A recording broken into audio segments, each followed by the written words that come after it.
حلت الجزائر في المرتبة 100 في تصنيف الشفافية الدولية والمتعلق بنسبة تفشي الفساد الإداري، وهي مرتبة جد متأخرة، إلا أن دولا خرجت أو لا تزال تتخبط في مشاكل أمنية وسياسية مما يرفع نسبة الفساد فيها حلت في ترتيب أفضل من الجزائر.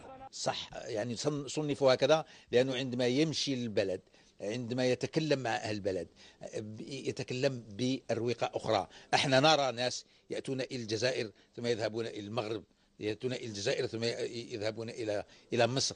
جزء كبير من سمعتنا لابد أننا نصنعها بأدوات غير التي نصنعها. نسبة كبيرة من هذا التقرير مبنية على واقع وتعطي صورة سيئة عن مناخ الأعمال في الجزائر، وأي شركة تنظر لمثل هذه التقارير قبل الاستثمار في أي بلد؟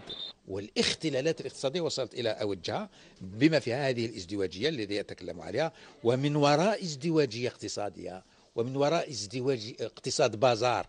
هذه عرفناه في إيران، عرفناه في تركيا قبل الإصلاحات. من وراء دائما كاين عدم شفافية، وكاين الإجرام المالي، وكاين المحسوبية، وكاين حتى تبييض الأموال. إنشاء قاعدة صناعية بعقد شراكات هو هدف الخماسي المقبل، فكيف نجلب كبريات الشركات ونحن عاجزون عن تلميع صورتنا في تقارير طالما وضعتنا في ذيل الترتيب؟